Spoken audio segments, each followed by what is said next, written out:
I'm about to go on Alaska's first ever flight to Iceland. We're going to be on this 737 for the next 8 hours.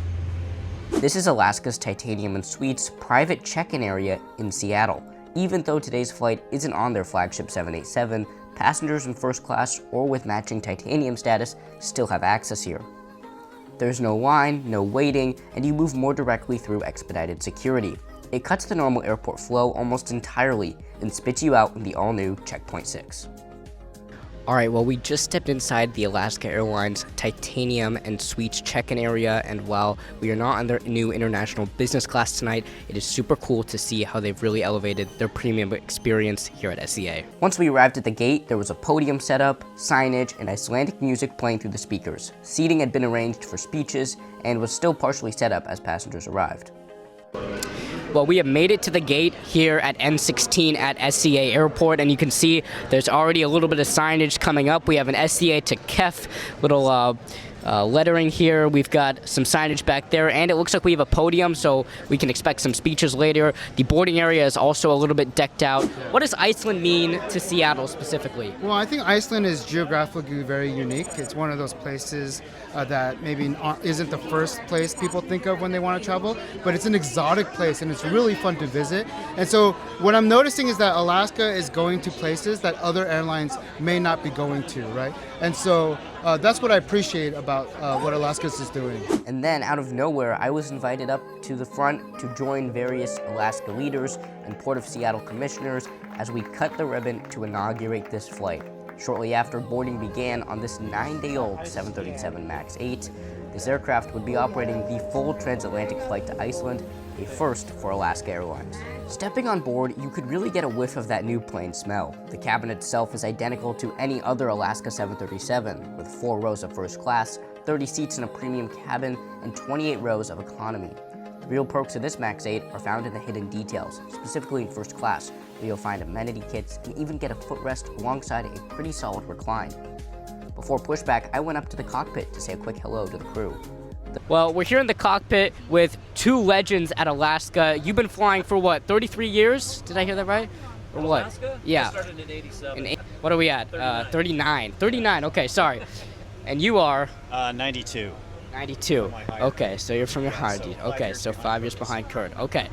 Wow, so both of these guys have been at Alaska for a super long time, and they're flying us on the inaugural flight to Keflavic tonight. I was heading back to my seat, boarding was complete, and pushback was expected in just a few moments. But then it was that a maintenance delay was announced. It ended up being a 90-minute delay, and passengers stayed on board briefly before beginning to deboard.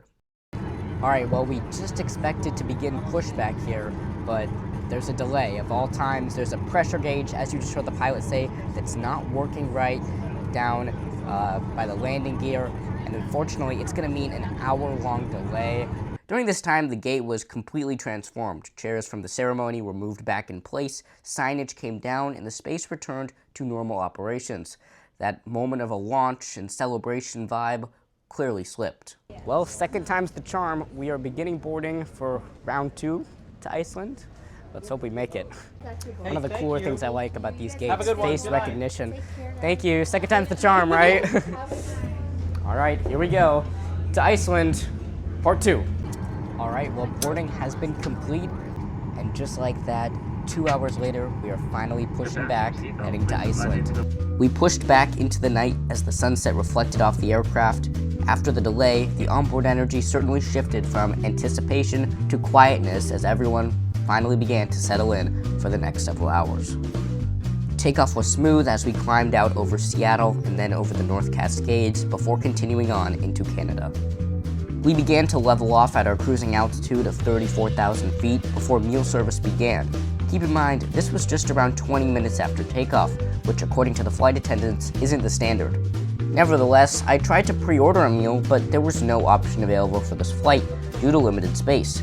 While the meal consisted of a burrito, a drink of choice, which given the time of day I opted for a Sprite, a small pasta salad, and a cookie. While filming and pouring my drink at the same time, I spilled the Sprite directly onto the burrito, which made it undoubtedly taste very limey. Despite the happy little accident, it was quite good. Now, it definitely does look a little off in the plating. I mean, you have this, like, thing that the fork and knife rest on, I guess, which was where the pasta salad was sitting, and we have the burrito here on the left, and we've got a cookie right ahead of us. I was hoping, honestly, they'd like somehow warm up the cookies like before arrival, but clearly that's not the case. And then I love that we have our Sprite right here. I just think that's such a genius idea to do. As we crossed into northern Canada, the flight climbed to an altitude of 37,000 feet. I spent time working, answering some emails, and moving through the cabin, capturing some footage, and chatting with the flight attendants in the back alley. It became a long, uninterrupted stretch of time in the air where nothing operationally really changed, only distance and time, of course. Well, I gotta say, it's nothing more than a standard bathroom. This is very similar to what you'd see on a wide-body plane. I really can't see any difference, per se. Yeah, there's really nothing different. I eventually wandered my way back to my seat in an attempt to sleep. Now, I was in an aisle seat, which made rest very difficult on a 737 with a single aisle and constant movement from carts and crew. Well, let me not be the first to tell you that it is so hard to sleep on a narrow-body flight. And again, this may just be me. I see a couple people around me are asleep. Most of them have eye masks. I don't know if you can see Dad. Dad looks like he's been passed out for hours. That's true. But one thing I forgot was the midnight sun and the fact that the sun doesn't set this far north. If you look outside, it's practically bright as day, and so that's another reason why it's just super hard to fall asleep all the way up here. We're over northern Canada right now.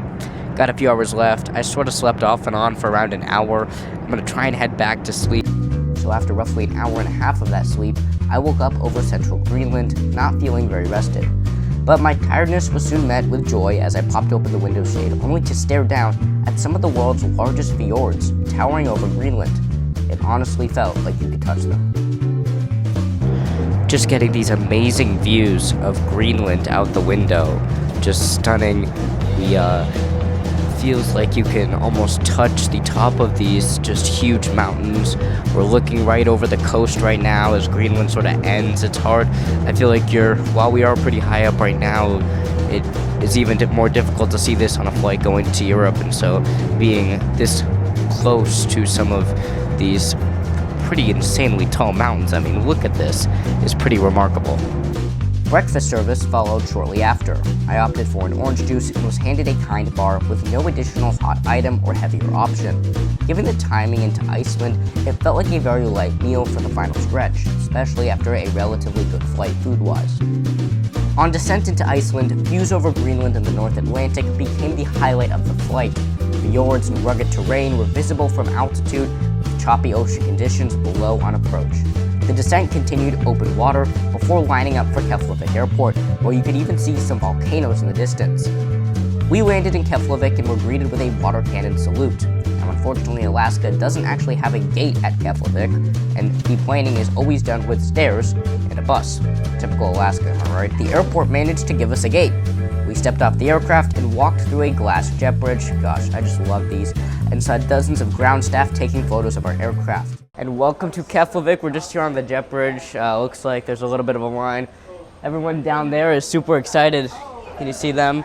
Bunch of people just looking, taking photos of the aircraft. We got a brand new 10-day-old now 737 MAX 8 in Iceland on the inaugural flight. Just came off, got a water cannon salute and all the festivities. And then the same crew will actually be flying me back in just a day's time. Wish I could spend more time here, but we'll have to make another trip back. For now, let's head inside and check out a little bit of Keflavic International Airport. After deplaning, passengers were handed sandwiches and bottled water from Alaska's European leadership team before entering the terminal and continuing on our way into Iceland. Now, while the flight did include a 90-minute maintenance delay, limited sleep, and light breakfast service, it still completed the full transatlantic sector as planned. Although narrow-body flights across the Atlantic in economy may be a one-and-done for me. Overall, though, it wasn't a perfect operation, but it still got us across the Atlantic and into Iceland. Now, I highly recommend a weekend trip to Iceland, especially for those of you on the East Coast, because this flight runs daily and fares are quite low throughout the summer. All right, and welcome to Iceland. It's 10 in the morning after a long 7.5-hour flight on the Boeing 737 MAX 8. We have made it here to Keflavic. There's the exit right there, but we had to obtain a little bit of Icelandic water beforehand. Thank you guys so much for watching. We look forward to seeing you right back here for the next video. Takk fyrir. And that will conclude our Seattle coverage this spring. If you enjoyed our coverage at the Rome, London, and Iceland inaugurals, make sure to subscribe. Thanks for watching, and we'll see you in the next video.